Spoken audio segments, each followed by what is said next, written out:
Bezos, the founder of Amazon, and his wife Mackenzie are divorcing, and they are the richest couple in history. And of course, everybody wants to know how the finances will be divided. Our guest today is UW professor Christine Whelan. She says, wouldn't it be wonderful if they had talked about this beforehand and made a plan? Oh, 2020 hindsight.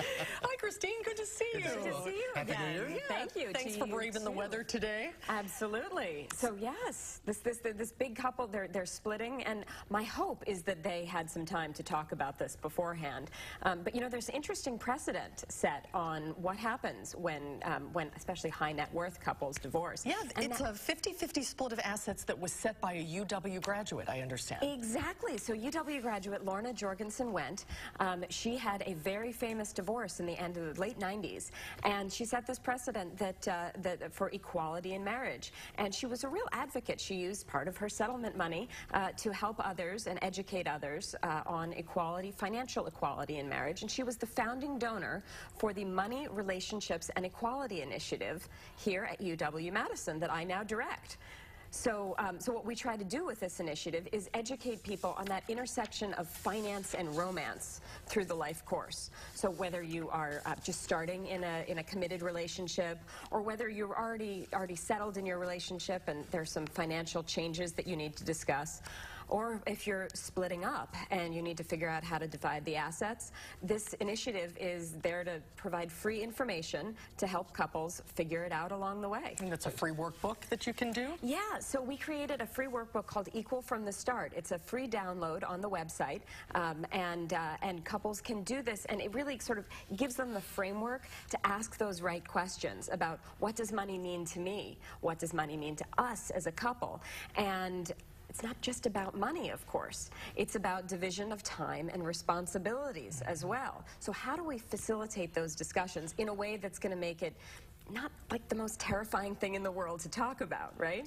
And the problems come in if there's like somebody working outside the home and then someone staying home and take care of the house and the kids. Absolutely. So we think that, you know, everyone talks about money fights, right? And how money fights go on for the longest fights. They're nasty. But you know what? They're usually not about money.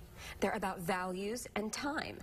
And so if one person's working outside the home for pay and one person is facilitating, you know, all the child care and all the things that make the home run smoothly, well, you know, work for without pay that's done in the home, it doesn't accrue in a bank account, but it makes the family work. So part of those discussions are about sort of equal benefits and equal respect for the work that is done. Well, and just having the conversation. Absolutely. I mean, in my generation, we didn't, you know, we kind of went into this stupidly and blindly without talking about it beforehand. I think kids nowadays are so much more involved. And this is in lieu of a prenup. I mean, if it's a prenup, none of this really applies. Well, no, it's in addition to. So first of all, I think everybody should have a prenup and to have those conversations before you enter the relationship. In fact, for those people who are cohabitating and not marrying, there are cohabitation agreements as well. We have lots of information on the site about that as well. How to write one. You can even download some of them on the internet. It's not very romantic, but it's very practical. You know what? I would actually like to say it is very romantic. Oh, really? And I would argue that this Valentine's Day, we should really forget flowers. And we should talk money with our honey, because we can sort of build a future together, right? You can talk about your shared values and where you want to go together. And honestly, if you can have those conversations beforehand and prevent fights, there's nothing more romantic than that.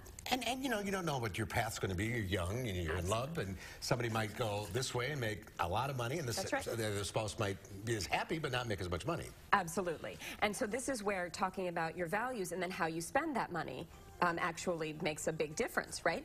So in terms of those values, like if one person thinks that they can just go out and buy a brand new car because, oh, I make the money, so I can go do that without talking to the other spouse, that really is going to suggest that you don't have that discussion and that equal relationship. It's going to make somebody feel devalued.